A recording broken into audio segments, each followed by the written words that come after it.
Hey guys, Signosia here. Today I decided to create an Affliction Warlock guide for the current patch 5.0. Uh, there's not been many changes to Affliction Warlocks in this patch compared to patch 5.1, but there are some things that I've learned about Affliction Warlocks and some things that have changed since last patch that I want to include in my guide.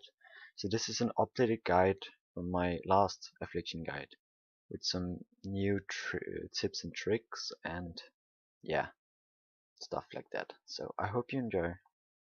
Yeah. Okay, so the first thing I want to cover in this guide is the stat priority changes for Affliction Warlock in patch 5.2 compared to patch 5.1. The first thing I want to talk about is haste caps, haste breakpoints. In patch 5.1 we wanted to go for two different haste caps depending on how good our gear was. The first haste cap was 4,717. The second cap was 6,637. Now in patch 5.2 we want to go for the cap called 9,778. And this cap is really hard to reach unless you have like full tier 15 heroic. I have personally 523 eye level, and I still had to gem and enchant into haste to reach this cap. You don't want to go for this cap unless you can reach, let's see if I can get this open, unless you can reach 5,500 mastery. If you're not able to reach 5,500 mastery, then don't go for the cap, it's not worth it. Um, uh, a good trick to like ensure you get these stats without losing too much is a stat that I found on one of Irelia from Apex, a Warlock from Apex's videos, and that is basically in red sockets. Socket like 160 expertise and 160 haste, because haste scales higher than intellect if you reach the cap, and that means if you like red socket 160 expertise, which is hit, then you can reforge less into hit when you're reforging and more into haste. That means your socket, which is 160 expertise and 160 haste, is basically 160 haste and 160 haste. And you'll still get the socket bonus. You'll lose some intellect, but considering the haste cap is worth more than intellect, it's worth going for. I did not personally do this because I got this hit trinket, which increases my hit chance by enough to avoid doing this. But it's definitely a trick I would recommend. Other than that, there's not really any stat changes, purge changes in this patch, so that's it for the stats. Now let's talk about how you want to manage your trinkets in patch 5.2. Um, there's a lot of RPPM trinkets in patch 5.2. RPPM means real proc per minute. And that means there's no ICD, internal cooldown, on your trinket. That means your trinkets can proc at any time. It doesn't have a cooldown. It's totally RNG, random, if it procs or not at any time. Considering there's so many RPPM trinkets in the new raid, TOT, Throne of Thunder, it's really important that you know how to control your dots. What I mean by controlling your dots is that if your RPPM trinket procs, you want to make sure that you refresh your dots, because RPPM trinkets are usually really strong considering they have a little proc chance but can proc at any time. I personally have Wushulace Lightning, or Wushulace Final Choice Heroic, which when it procs, it gives me a stacking buff that gives every 2 seconds gives me 1505 intellect stacking over 20 seconds. When this is fully stacked, it will give me 15k intellect, which is like crazy amounts of intellect, more than others. Like uh, my back enchant will proc like 3k intellect, and my weapon enchant will proc like 2k intellect. So 15k intellect is a huge amount. So that means if you got your Usually Lightning proccing, you want to track how many stacks it's on. As soon as it's on 10 stacks, then no matter how your dots looks like, unless they're already buffed with this trinket, you want to refresh them all with a soul shot soul burn, because you will only have 10 stacks of this trinket for like 2 seconds or something. So that means you want to immediately refresh all your dots.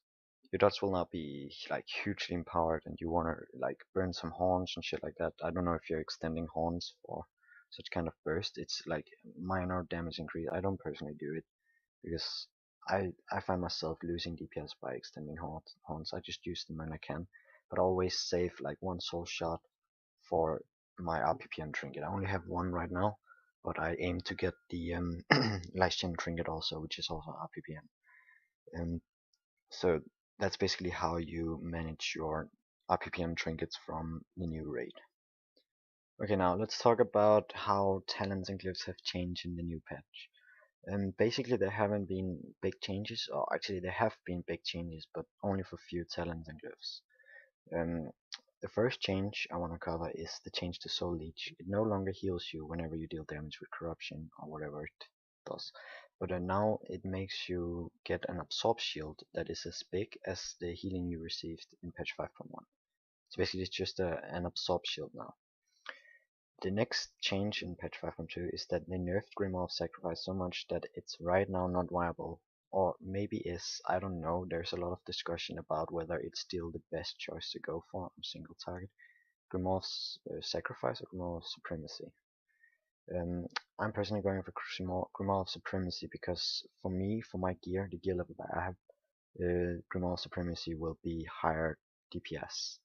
But I think that some like good math people found out that Grimoire of Sacrifice is doing more damage than Grimoire of Supremacy at a higher eye level. Um, and I don't know about that yet, but um, that's possibly true. I don't really know, but I would suggest going for Grimoire of Supremacy right now, considering like people who watch this guide doesn't have full heroic type 15 gear, I suppose. But yeah, for glyphs, there haven't really been any changes other than a glyph called Glyph of Unstable Affliction, and then that they removed the glyph that gave you an extra soul shard and made it a passive instead. Glyph of Unstable Affliction basically just does so that your Unstable Affliction have 25% less cast time. This does so that you can wait by refreshing your Unstable Affliction like a bit longer, so that if your Unstable Affliction is empowered by a lot of procs, buffs and shit, and you don't really have anything up and you have to refresh it, you can like wait a little longer to refresh it, like let it take the last time and then you can refresh it faster. So yeah, otherwise there haven't really been any changes to these things. Okay, now let's talk about like priority list, rotation and opener as an Affliction Warlock in patch 5.2. There haven't been any changes at all other than the importance of how you control your new trinkets in the priority list. The only thing I really want to cover in this guide is an updated opener, because the opener I used in patch 5.1 was not optimal. The opener I'm using now will deal a lot more damage, so if you've watched my previous guide, you will benefit from this guide and the opener I'm gonna show you now. I'm gonna show you an opener where I'm not talking because I can't talk and play at the same time. That's just not me. I don't know why, but yeah, I'm just gonna be silent and show you my opener and my priority list, or rotation, or whatever you wanna call it.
Do take in mind that this was a lot lower than what I could do if I was fully buffed, had flask and food buff. especially the 5% haste buff is really important. Um, Considering your haste cap breakpoint will not work without the 5% haste. So yeah, that was it for the opener and rotation. I hope you got a grip on how to do it by seeing the last clip. So yeah, you may wonder which pet has the highest damage output, because there's so many pets to choose between. The DPS difference between the different pets is not that big actually. The best pet to use on single target where your pet doesn't have to move a lot is the Observer, which I'm using here. On multi-dot purposes, you want to use the Imp, because otherwise your Observer will just have to travel between the different targets and shit, so it will lose a lot of hard time. Basically, the Observer for a single target and the Imp for multi-target. That's basically it. When you're using your Observer, you may want to use your Command Demon. I don't really know if it's a damage increase. I don't personally use it. Sometimes I do if I feel like, but I haven't really seen a visual damage increase by using it. So yeah, that's it for which pet to use and stuff like that. A lot of people are wondering how to play an Affliction Warlock perfectly on multi-target purposes. Um, Basically, what you want to do when you multi-dot on, for example, 4 targets, is that you of course want to keep all your dots up on all 4 targets. When you have all your dots up, you want to do your single target rotation on your main target. Whenever you got, and for example, RPPM Trinket proc, you want to just refresh your dots on every single target, every single mob, or every single boss. Considering you have so many corruptions up, you will gain a lot of soul shards, so you don't have to worry about having not enough soul shards to refresh all your dots. Though you will not be able to cast as many horns because you want to save up 4 soul shards so that you can dot up every single boss if it's a 4 boss fight like Council in TOT. So yeah, that's basically how you multi-dot. Also, you will experience seeing that your unstable affliction will run out faster than other dots. Yeah, simply because it has a lower duration. You can choose between refreshing all your dots or just swap target and cast your unstable affliction on the remaining targets. It basically depends on what procs you have up and what procs you had up last time you refreshed. If you have a really huge buffed set of dots on each target, then you of course want a single cast unstable affliction. If you have a trinket proc or something, you basically just want to refresh all your dots. So yeah, simple as that on multi-target. So that was it from me for this time. If you enjoyed the guide, please don't forget to comment, rate, and subscribe. I really appreciate it. And if you wanna see more videos like this, or guides for specific things like add-ons and stuff, don't hesitate to just check out my channel. Hope you enjoy. See you guys.